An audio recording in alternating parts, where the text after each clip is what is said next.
Good morning students. आज हम करेंगे एबल्स आइडेंटिटी और you can say Abel's formula. Very important question 8 marks में जो है 8 मार्क्स में जो है ये पूछ लिया जाता है कई बार। सो स्टेटमेंट क्या है, if U T and we T are solution of, आपके पास यू टी वी टी एक होमोजीनियस इक्वेशन के सोल्यूशन है अगर on the closed interval A B, then prove that Wronskian, this is called Wronskian, इसे Wronskian कहते हैं, denoted by W, function of u and v are the function of t which is equal to c by pt। आपको ये proof करना है रॉन्स्कियन c जहाँ पर constant है बाय pt के इक्वल होगा। रॉन्स्कियन जो है कैसे लिखा जाता है, यहाँ से देखिए रॉन्स्कियन को हम ऐसे wt से भी डायरेक्ट डिनोट कर सकते हैं, जो कि किसके इक्वल होता है ut। एक बार ut एज इट इज इसका डेरिवेटिव v डैश टी, फिर vt एज इट इज इसका डेरिवेटिव u डैश टी। तो जब हम ये वाली वैल्यू यहाँ पर पुट करेंगे तो ये कितना आ जाएगा, ये पूरा, और ये इधर क्रॉस मल्टीप्लाई होकर pt आ जाएगा साथ में। तो यू कैन से दैट कि आप एक या तो ये प्रूफ करेंगे Wronskian is equal to c by pt, या आप ये प्रूफ करेंगे pt is equal to ut v dash T minus vt u dash T is equal to some constant c। तो इसका प्रूफ उसी तरीके से है, कल जैसे हमने ग्रीन्स फॉर्मूला जो है पढ़ा था उसका प्रूफ देखा था। तो इसमें क्या है, since function u t and v t are solution of equation 1, ये दे रखा है कि u t v t solution है इक्वेशन 1 के, इनको सेटिस्फाई करेंगे, यानी कि ये u में तो दे ही रखी है, यहाँ पर u की जगह v भी पुट करेंगे तो आपके पास सेकंड और थर्ड इक्वेशन आ जाएगी। सिंपल फॉर्म में लिख सकते हैं p t u dash t p u dash whole dash plus q of u, ऐसे ही v की टर्म्स में लिख लिया, सेकेंड और थर्ड इक्वेशन आ गई। सो स्टूडेंट्स कल जिस तरीके से हमने सॉल्व किया था, देखिए जैसे हमने ग्रीन फार्मूला सॉल्व किया था, और ग्रीन फार्मूला किसके बेस पे किया था, लैग्रेंजेस आइडेंटिटी में। लैग्रेंजेस आइडेंटिटी में क्या रिजल्ट लगाया था, आपके पास जो इक्वेशन थी नॉन होमोजीनियस, आज होमोजीनियस है, उसमें 1 को v से करा था, 2 को u से करा था, फिर सब्ट्रैक्ट करके सॉल्व करा था टर्म्स कंबाइन करके। फिर मैंने आपको जो होमवर्क दिया था ग्रीन फार्मूला करने के लिए लैग्रेंजेस आइडेंटिटी के बेस पे, उसी तरीके से होगा। अब हमारे पास होमोजीनियस है वी टी यू टी, इसके दो सोल्यूशन हैं। So multiply equation 2 by v, equation 2 को u वाली इक्वेशन को v से करना है और v वाली इक्वेशन को u से करना है, और फिर उनको सब्ट्रैक्ट कर देना है। इसमें से 3 में से 2 सब्ट्रैक्ट कर देंगे, कट के हमारे पास ये आ जाएगा बिल्कुल उसी तरीके से जैसे कल हमने Lagrange's identity and green formula करा था। यहाँ से कट जाएंगे, हमारे पास ये बचेगा। फिर सिमिलरली हमने ये टर्म कंसिडर करी थी इसकी वैल्यू निकालने के लिए, ठीक है। इसको ओपन करके देखो कैसे लिखेंगे, ये एक टर्म कंसिडर्ड होगी आपके पास, ये पूरी एक टर्म कंसिडर्ड होगी और ये पूरी एक टर्म कंसिडर्ड होगी, ठीक है। तो ये टर्म एज इट इज इसका डेरिवेटिव v डैश, फिर v एज इट इज इसका डेरिवेटिव डैश, ठीक है। तो यहाँ से आपके पास किसकी वैल्यू मिल गई है, यहाँ से देखिए p u dash dash v की वैल्यू यहाँ से आपको मिल गई है, ये इधर जाके माइनस हो जाएगा, तो ये वैल्यू आपको मिल गई, किसकी वैल्यू मिल गई, इसकी। सिमिलरली हम इसकी वैल्यू निकाल लेंगे कल जैसे हमने किया था, इस तरीके से दोनों वैल्यूज यहाँ पर आप पुट कर देंगे। आप 4 और 5 इक्वेशन की वैल्यू स्टार में आप जब पुट करेंगे यू विल गेट बिल्कुल सेम सिमिलर तरीके से जैसे कल मिला था। यूजिंग 4 and 5 इन स्टार हमारे पास ये बच जाएगा ऑन होल कॉम्बिनेशन के बाद पीटी कंबाइन करके। अब देखिए ये क्या है आपके पास, कल यहाँ तक तो हो गया था, ठीक है, हमने यहीं तक लीव कर दिया था।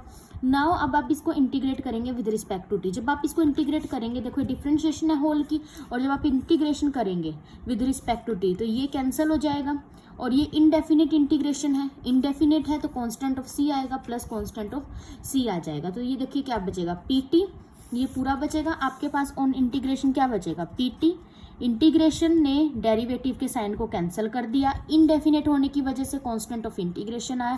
Constant of integration plus minus integral अपनी जो है अकॉर्डिंग टू कन्वीनियंस जो मर्जी ले सकते हैं। ये आ गया आपके पास u t v dash T minus u dash t v t, ये आ गया हमारे पास, ठीक है, is equal to 0, sorry plus में कांस्टेंट ऑफ इंटीग्रेशन आएगा। यहाँ लिख दो चाहे यहाँ लिख दो, कोई बात नहीं, कांस्टेंट है, कांस्टेंट को किसी भी तरीके से, और ये मैंने बताया था क्या है, पूरा रॉन्स्कियन ही है।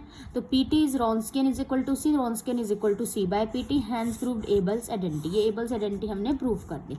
उसके बाद नेक्स्ट थ्योरम है, नाउ इसमें तो क्या था, u t v t को सोल्यूशन लिया था 1 का, अब हमने यहाँ पे लेके चलना है थ्योरम 11 में, u t and v t are linear independent solution of the homogeneous equation. ये कब होंगे solution u t v t, if and only, ये क्या साइन है, इफ एंड ओनली, यानी कि थ्योरम को हमने दोनों वे से प्रूव करना है। If and only c is not equal to 0, c non zero होगा इस रॉन्स्कियन में, ठीक है, इस रॉन्स्कियन में अगर c 0 होगा तो रॉन्स्कियन 0 हो जाएगा, तो c का नॉन जीरो होना ज़रूरी है। तो if and only both way लेके चलेंगे तो पहले ये लेके चलते हैं कि let u T and we t linear independent solution है इसके, यानी कि सोल्यूशन होने के साथ साथ लीनियर इंडिपेंडेंट है। लीनियर इंडिपेंडेंट है तो लीनियर इंडिपेंडेंट की डेफिनेशन क्या कहती है, there exist constant C1 C2 such that, देखिए लीनियर इंडिपेंडेंट की डेफिनेशन ये कहते हैं there exist constant C1 and C2 such that C1 of UT plus C2 of VT is equal to 0 for every T belongings to close interval J। यहाँ तक clear हो गया। अब आपके पास अगर लीनियर इंडिपेंडेंट है तो ये पूरा कॉम्बिनेशन जीरो होता है, सच दैट जो कॉन्स्टेंट्स हैं ऑल आर जीरो, अगर एक भी नॉन जीरो हो जाए तो लीनियरली डिपेंडेंट हो जाते हैं। यहाँ तक क्लियर हो गया। इसी तरीके से कल भी हम कर रहे थे एक थ्योरम में। अब जब इसको डिफ्रेंशिएट करेंगे सेकंड को with respect to t, C1 constant है, U डैश टी आ जाएगा UT का, C2 कांस्टेंट VT का V dash t again belongs to the closed interval J। Now equation 1 and 2 forms a homogeneous system in unknown C1 and C2 and this system has a trivial solution। अब देखो ये जो आपके पास ये बना है third बना है और ये बना है सेकंड एंड थर्ड, ये क्या है होमोजीनियस, होमोजीनियस मतलब राइट हैंड साइड में जीरो इसलिए होमोजीनियस सिस्टम है अननोन C1 C2 में, ठीक है। तो इसको आप होमोजीनियस सिस्टम को किस तरीके से लिख सकते हो, जैसे हम कल कर रहे थे C1 यहाँ पर UT U dash T column matrix में लिख दिया plus C2 VT V dash t again इसको कॉलम मैट्रिक्स में लिख दिया, ठीक है। इस तरीके से 0 0 की ये अगेन एक कॉलम मैट्रिक्स अलग हो गई, ठीक है। Now we know that necessary and sufficient, NS मतलब necessary and sufficient condition for a homogeneous system, for a homogeneous system to have a trivial solution. आपके पास नेसेसरी याद रखना होमोजीनियस सिस्टम के लिए ट्राइवल सोल्यूशन होने की यही नेसेसरी सफिशिएंट कंडीशन होती है कि डिटर्मिनेंट उसका नॉन जीरो आना चाहिए, डिटर्मिनेंट नॉन जीरो। इक्वेशन क्या बनी थी, जो आपके पास मैट्रिक्स क्या बनी थी, UT U dash T VT V dash T यही बनी थी।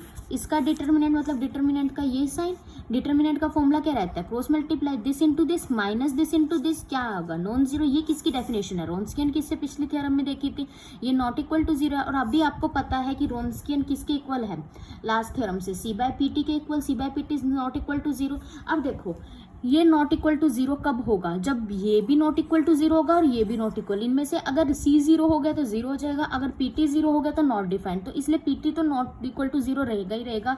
अगर PT जीरो होगा तो नॉट डिफाइंड बन जाएगा, क्योंकि डेनोमिनेटर में जीरो इनफाइनाइट देता है, नॉट डिफाइंड देता है। तो PT नॉन जीरो है, C को भी नॉन जीरो होना पड़ेगा इसके लिए, तो C हो गया नॉन जीरो।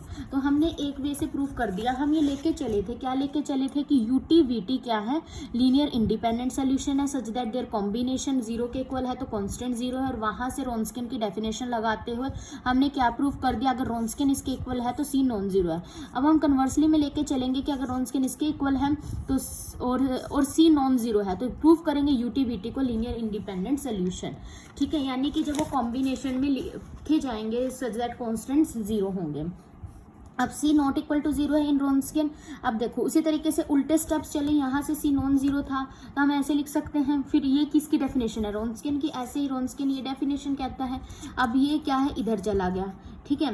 अब इस आपके पास क्या है, C की वैल्यू, C ये क्या है एक तरीके से यहाँ चला गया तो क्या आ गया PT रोन्स्कियन ऑफ T, ठीक है। यहाँ से C इक्वल है। अब फर्दर C क्या है, नॉट इक्वल टू जीरो, तो ये क्या आ गया नॉट इक्वल टू जीरो। अब देखो दो की product not equal to zero है, ठीक है। तो कभी पॉसिबल है जब हम करते थे आपके पास देखो PT तो अभी हम डिस्कस कर रहे थे कि नॉन जीरो है ही, तो यानी कि रोन्स्कियन भी नॉन जीरो है। रोन्स्कियन की क्या डेफिनेशन है, रोन्स्कियन देखो कब नॉन जीरो होगा, अगर आप इसको इस तरीके से बिल्कुल कन्वर्सली चलो, डिटर्मिनेंट को ऐसे लिख सकते हैं, यानी कि यहाँ तक पहुँच गए, ऐसे लिख दिया। देखो रोन्स्कियन है क्या, रोन्स्कियन क्या है, UT रोन्स्कियन है हमारे पास UT V dash T minus VT UT which is not equal to zero. ये किसकी डेफिनेशन है, डिटर्मिनेंट की। ये डिटर्मिनेंट है हमारे पास, जैसे कि डिटर्मिनेंट को खोल सकते हैं, यानी कि इसको डिटर्मिनेंट के इक्वल लिख सकते हैं, वही किया है। Determinant not equal to zero का मतलब क्या है कि होमोजीनियस सिस्टम दो है हमारे पास, उसमें ट्राइवल सोल्यूशन है, तो we have to homogeneous system which have trivial solution.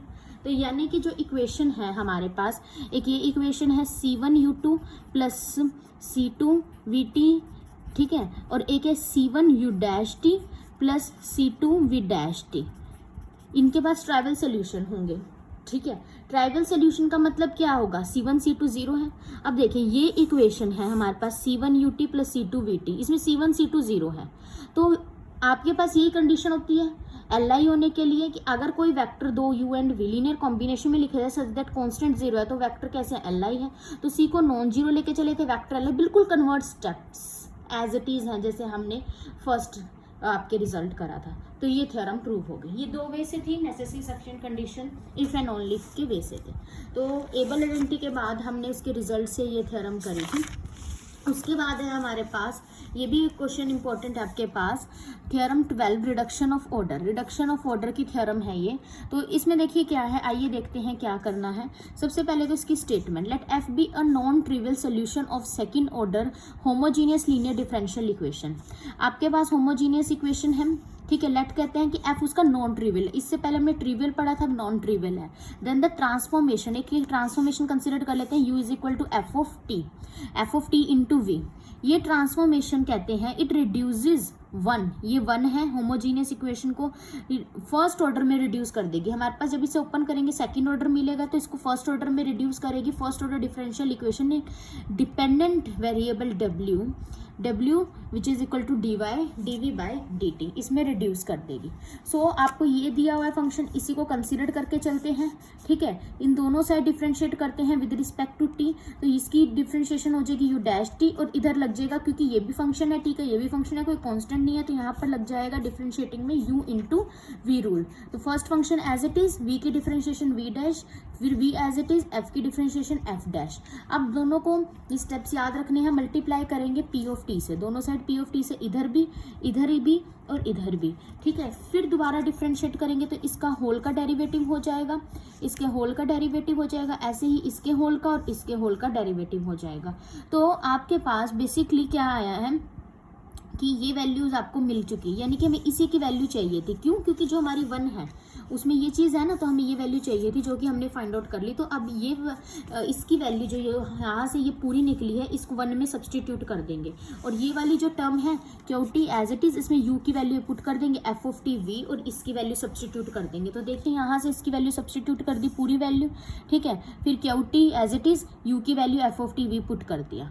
उसके बाद देखिए यहाँ से आपके पास इसको सॉल्व करेंगे, सॉल्व करने के बाद आपके पास यहाँ तक पहुँचेंगे, सेपरेट कर दिया, ठीक है, यू इंटू वी रूल लगा के सॉल्व करके यहाँ तक पहुँच गए, ठीक है।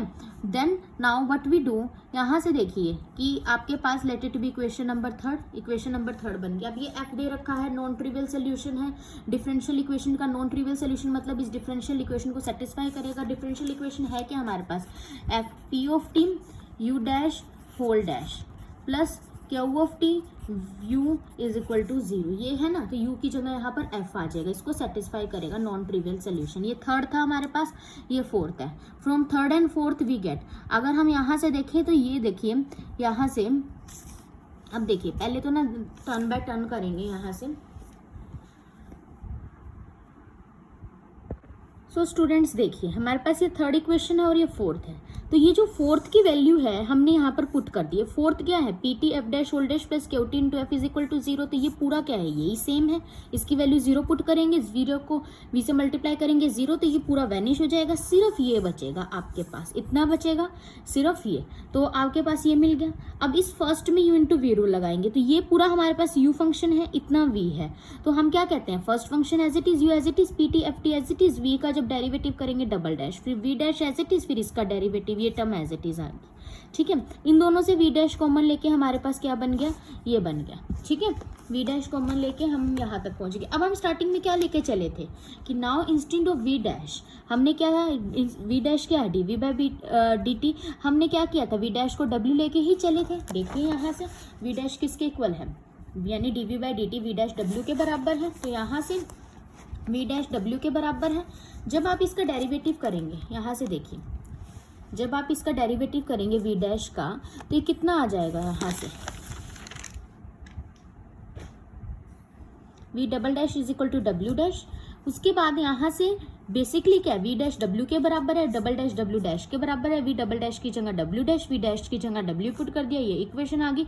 इसको पूरे को उधर ले गए माइनस में। अब देखिए राइट हैंड साइड में ही ओपन करते हैं हम डेरिवेटिव, यहाँ पे डेरिवेटिव करना है u into v rule again, first function as it is, इसका डेरिवेटिव एफ डैश टी, फिर f t as it is, इसका डेरिवेटिव पी डैश टी। ठीक है, यहाँ से देखिए ये और ये कंबाइन करके 2 टाइम्स हो गया, सेम है हमारे पास ये आ गया।